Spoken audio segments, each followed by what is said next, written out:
Welcome to week 5 of SWK 700. The topic for this week is psychosocial development and attachment theory. I want to do a brief review of the psychodynamic concept that we discussed last week. So basically the definition of psychodynamic, the psychology of mental or emotional forces or processes that develop in early childhood and their effects on behavior and mental states. The second bullet is the explanation of interpretation of behavior or mental states in terms of mental or emotional forces or processes. So both of these bullet points are a little bit complex. What they are conveying is that the definition of psychodynamic, right, if we take the word and deconstruct it, psycho means psychological, dynamic means energy or in motion. So psychodynamic concept focuses on what's happening internally with our emotions, with our mental processes, with our internal processes. So the psychodynamic approach looks at the individual and looks at what is happening intrapsychically. This should be a review of what we discussed the previous week. Erik Erikson was born in 1902 and he died in 1992. He is a contemporary of Freud. I can say that he was a contemporary, even though Freud was older. Clearly, Erik Erikson was influenced by Freud's ideas about psychoanalysis and psychodynamic. However, Erik Erikson went in a different direction. His focus is on the ego rather than on the id, and he looks at development over the lifespan, which is very important for us as social workers. And in fact, as we are an aging society, right, our society has become increasingly older, the need to understand development as we age over the lifespan makes Erikson's perspective even more valuable and relevant for us today than it was when he first proposed it. So he developed his theory in the 1950s, 1960s, and the whole idea is that the individual develops and is influenced by social context. This should be a familiar concept based on the ecological theory that we've looked at. So Erikson is firmly in an ecological theorist as well as an ego theorist. I really like this quote: life doesn't make any sense without interdependence. Right? Interdependence, think of that in contrast with the emphasis on individuality and intrapsychological processes. He goes on to say we need each other, and the sooner we learn that, the better for us all. This quote certainly resonates with me in our current time of crisis with this pandemic, as well as all of the other crises that we are experiencing. Crisis in social justice, racial justice. For many, it's an economic crisis, as well as a social crisis, where many people are feeling lonelier and less connected than ever before. So Erik Erikson focused squarely on the ego rather than the id, and he looked at how the ego shapes human development over the lifespan. The functions of the ego, as he defines it, are to organize, to plan, to integrate, and to defend against uncomfortable and unacceptable feelings and impulses, as well as to adapt to the external demands and social realities. Very much an ecological perspective. The ego tries to master the dynamic forces of the internal world and make decisions, make judgments about adaptation or changing something about the external forces from the environment. So the ego has the power. The ego has all of the abilities and capacities to help individuals grow and change. So the central concept of Erikson's work is the concept of ego identity. And he focused a lot of work on the growth and development of self-identity. He viewed identity as a sense of personal continuity, which results from interactions between the self and the environment.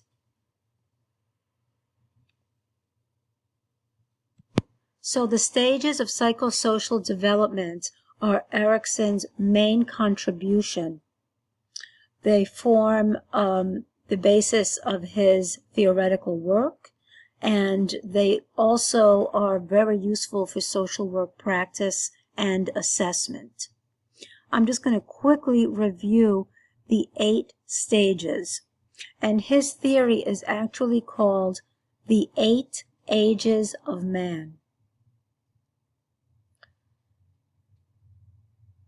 You may have a reaction to 8 Ages of Man, not necessarily an inclusive title of his theory, and that's certainly a critique. So the first stage is at the bottom in the red rectangle. It's the stage of trust versus mistrust. This is firmly about attachment theory. And the idea is that infants, right, the first 8-9 months of life, their main task is to develop trust in the environment. How do we do that? Well, the first significant relationships are with our parents or our caregivers, and infants learn to trust the environment through the care and the nurturing that the infant receives. How responsive the caretaker or parent is to the child's needs, how present, how much attention, and how much play that infant receives, as well as how much protection and the fulfillment of the infant's needs. If an infant is neglected or abused or somehow not paid attention to, then what develops is mistrust, right? The mistrust is that I don't matter, I'm not worthy, my needs don't matter, I'm not going to get my needs met. So we're going to be talking a little bit more about attachment theory, but Erikson, I think, was very helpful in thinking about what happens those first months of life. The second stage is the toddler stage. That's autonomy versus shame and doubt. So think about the toddler. What is one of the main development in the toddler years, 1 to 2 years of age? How can a toddler actually develop autonomy? Well, one of the ways is potty training. Gaining mastery over one's potty training, gaining mastery over one's need to go, so to speak, is one way that the toddler feels a sense of accomplishment, is one way that the toddler's self is affirmed that he or she is capable, able to do something, and able to learn. And if a toddler is shamed, or if a toddler is reprimanded harshly, or not given enough empathy during the potty training, which can be difficult and which can extend over a period of months, well, what happens is that the toddler then develops shame and doubt, rather than a sense of autonomy and accomplishment. And moving on to the preschool stage of initiative versus guilt. Now, what do preschoolers do? between the ages of 3 and 5. What happens during that stage? Right? Well, preschoolers are gaining language. They're gaining physical abilities, both fine and gross motor skills. They are learning more about the world around them, and generally they're also being exposed to more adults.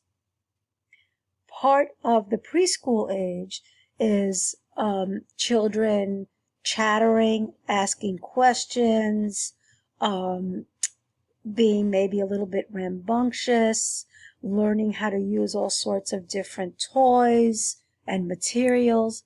And by the way, play is very important in your early years. And I would go so far as to say that play is actually the work of childhood. That's how children are trying things out. That's how they're learning about different things, through play, through interaction with others, right? So initiative versus guilt is about a child being able to initiate activities, a child being able to use their verbal skills, asking questions, making comments, pointing things out, right? And if they're given validation and encouragement for these types of activities, the initiative will keep on developing versus a sense of guilt or a sense that it's not okay to be who you are and to seek information and to seek out ways that you can have an impact on the world. So we've talked about the first 3 stages. Let me just say that at each stage, there is a dilemma or a crisis that needs to be resolved. The first crisis for us is the crisis between, are we going to trust the world and feel that our needs are going to get met, or are we going to develop mistrust and feel that the world is against us in some way? The crisis between autonomy and being able to be independent and have a sense of mastery over our body versus shame and doubt about our bodily functions and about our abilities to be successful. The third crisis is the crisis of initiative and being able to have an effect on the world and having others respond to us versus guilt that somehow it's not okay and we need to keep ourselves hidden in some way. So moving on to the 4th stage of industry versus inferiority. Now this is a longer time period of this stage. It's from about 6 years old till about 12 or 13 years old. Industry, what happens between the ages of 6 and 12? Well, that's basically elementary school, isn't it? That's where you're supposed to be learning, you're supposed to be performing in school, you're supposed to be demonstrating that you have skills to be successful, both in excelling in school as well as with peer groups. A lot of what happens in school is learning how to be with other kids, learning how to play team games, learning how to collaborate and interact in ways that help you learn and help your peers learn. So the inferiority piece is about, are you keeping up with your peers? Are you able to do what others do in the same way? And when you think about the middle school years, it's also a time of social comparison. It's a time when children are competing against each other in sports, in the classroom, in all sorts of ways. And they're measuring each other up and asking themselves, do I measure up? So industry versus inferiority is about being seen and accepted as a peer. Then one of the stages that Erickson is most known for is the next stage of identity versus role confusion. And this is about adolescence. So around 12, 13, up until about 19. And adolescence is a time of storm and stress for many individuals. It's a time when you're trying to figure out, who am I? What am I all about? What am I interested in? Making decisions about schooling. Am I going to go to college? Am I going to do something else? What am I going to do as an adult? So the development of identity is the main work of that stage. And not just in terms of work or education, but identity in terms of what type of person am I? How do I define myself versus how others define me, right? Where industry and versus inferiority was a lot about social comparison, the identity versus role confusion is about making decisions about who one is, what one stands for, what are your interests, what are your goals, what are you working towards. So the role confusion is if you're not clear on those things. Moving on to young adulthood, intimacy versus isolation. And I would say that these years are generally thought about between 20 and 40. That's a really long lifespan, right?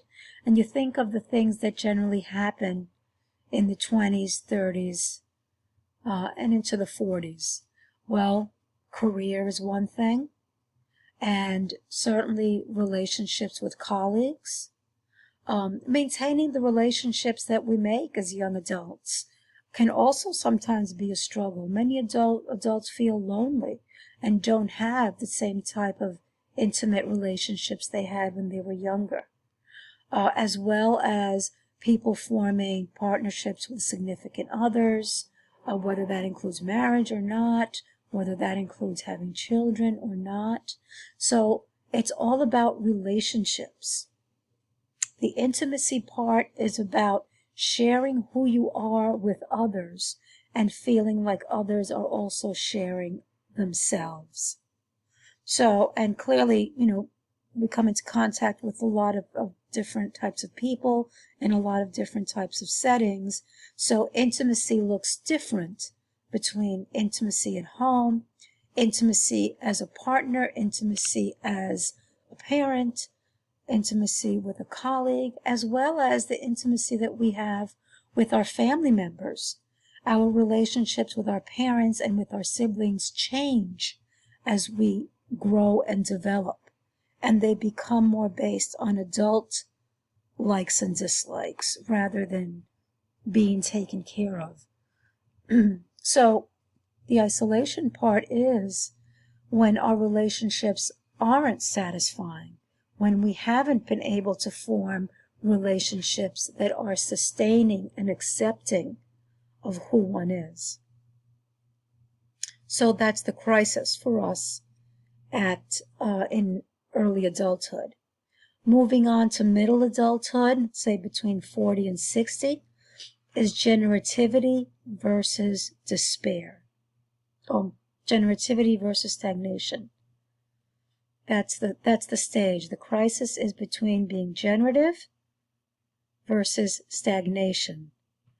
Generativity means that you are active, that you are generating in ways that may include that you're sharing your knowledge, that you're sharing your interests, that you're teaching either your children or your grandchildren, or that you are passing on your hobbies and interests, and that you're sharing them in ways that make others' lives better. Generativity can also be that you are sharing in your community, that you are participating in community life, that you're doing some form of activism, that you are someone who is in relationships, someone who's participating, someone who is generally feeling that you have something to give others, versus stagnation, where you're maybe more withdrawn, not sharing so much, maybe you're isolating, maybe you don't feel like you have anything to share with someone else.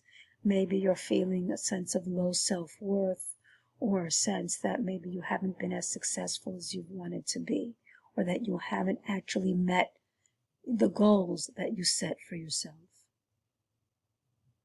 And then finally, the last stage, 60 years plus, is integrity versus despair.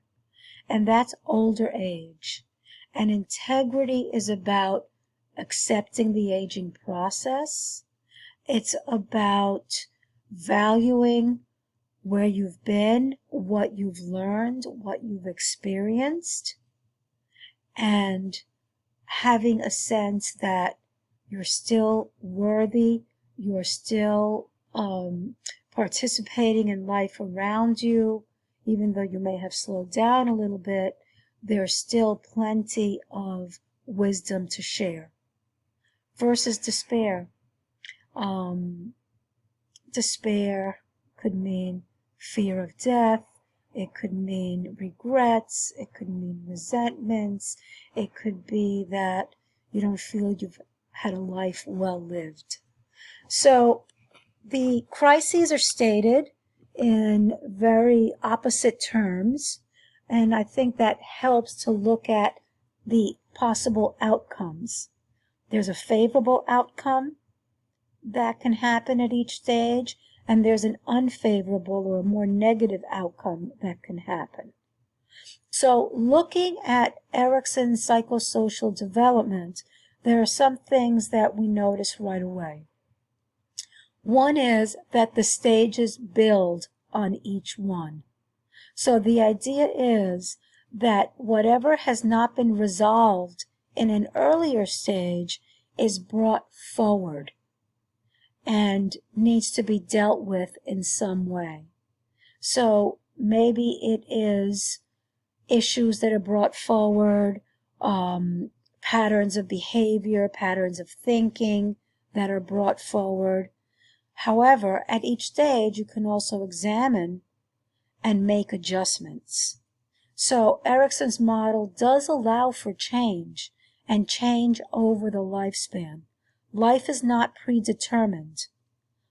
There is the possibility of success and more satisfaction as you move through the stages, and you'll notice also the stages increase in complexity. And that's true for all our lives. The older we get, the more complex our lives are, the more responsibilities, the more tasks, the more things we're involved in that we need to cope with and manage. You may also notice that the time frame for each stage may not really align with where we're at in our current society. So, for example, looking at the last final stage of integrity versus despair, which starts at around 60 years, which is where Erikson had kind of placed the time limits for each stage. 60 years old in our society is not 60 years old where it was 60 years ago. People in their 60s, I would say, are probably healthier than we were a generation or two ago, are still working. Many people are going to work into their 70s. Many people don't think about retirement. We have a much longer lifespan in our society. So the same thing with identity versus role confusion.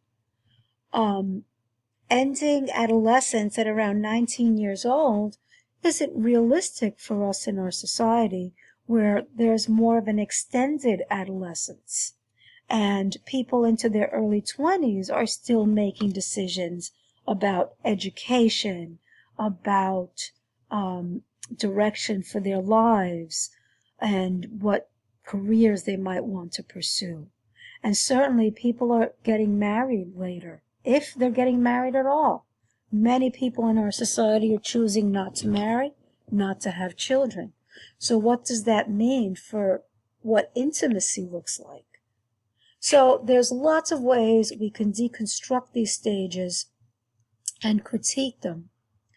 But the basic idea of lifelong learning, and that we develop an interaction with others and our social context, is a very important one.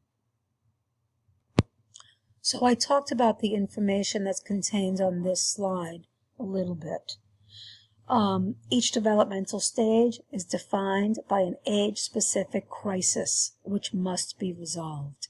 So the idea is that development is motivated by some type of discomfort, by some type of crisis, that how we progress through the stages is due or has an impetus of needing to resolve some type of situation.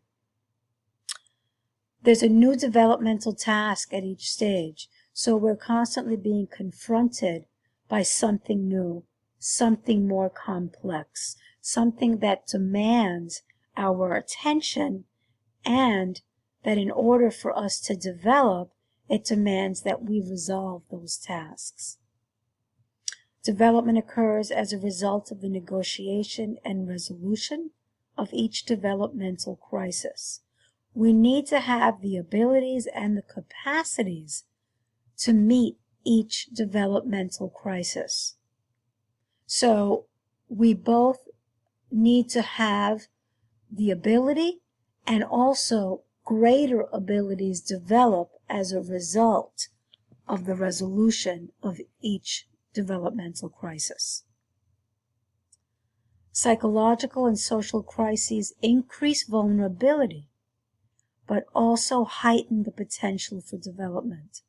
So each stage represents some type of vulnerability that needs to be resolved. And that also means that there's the potential to develop more resiliency at each stage.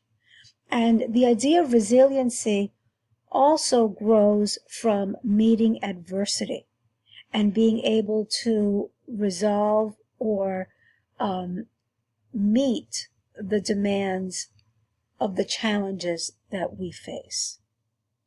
So resiliency develops from adversity, and that's an important part of his theory. And then a particular ego strength arises from each developmental crisis at each stage. So with each stage of development, the ego is gaining strength, gaining abilities, gaining capacity, gaining resiliency. So the ego is becoming stronger and stronger. And according to Erik Erikson, a healthy sense of self also is part of having a healthy ego. And remember, the ego is more important than the id. So Erikson is placing importance on the capacity of the individual to think through things, to be able to manage impulses, to cope with adversities, to manage vulnerabilities without falling apart. As opposed to Freud's power of the id, which is hidden and unknown and often reveals itself when we least expect it, when we're not aware of our patterns of behavior and thinking and the ways that they're actually shaping our behavior and our cognitions. So let's look at some assumptions of a theory, because we can definitely use our critical thinking skills and think about the way this theory works and is helpful, and the ways that it may not be so helpful. So one of the benefits of this theory is that it's an ecological theory, that development extends over the lifespan from birth to older age.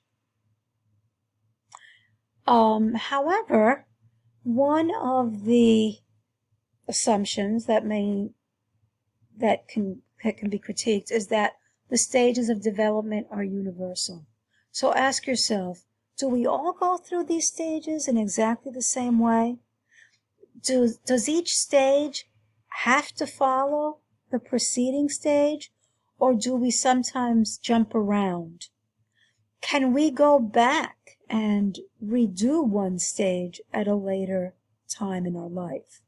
So these are some of the ways that we can think about whether the stages are universal and fixed, or are they flexible? And can we go through these stages in ways that are unique to each individual? The third bullet point, stages of development are linked to maturation and occur in an invariant sequence. So linked to maturation means that they're linked to a particular frame, a particular time frame.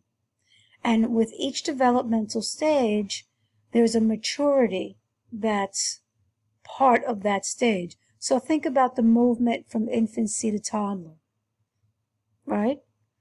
Infants in the infant stage need to be carried. They need to learn how to crawl, and maybe they're starting to stand, while toddlers are walking, right? By the end of toddlerhood, by the end of a couple years, they're walking, they're able to speak a little bit more, they're able to communicate a little bit more. So what this assumption is saying is that the stages of development are linked to biology and the way that we grow and mature physically, and that they occur in sequence, right? We can't do toddlerhood before infancy. That's just not possible. So it's invariant. The fourth bullet point, each developmental stage is affected by the previous stage. I mentioned that we are carrying the issues, concerns, as well as the growth and learning with us at each stage of development. However, clearly, Erik Erikson's theory is a psychosocial, cultural, spiritual perspective. He's taking into account the biology of the individual, the psychology, the social context. Also in his writings, Erikson did deal with cultural issues, and he also included spirituality. So again, his is an ecological theory. It fits well with those ecological concepts. Behavior must be understood in social context. Again, that's a strength, person and environment. And then the ego, or what we would call the self, develops and changes over the lifespan. So it is also psychodynamic.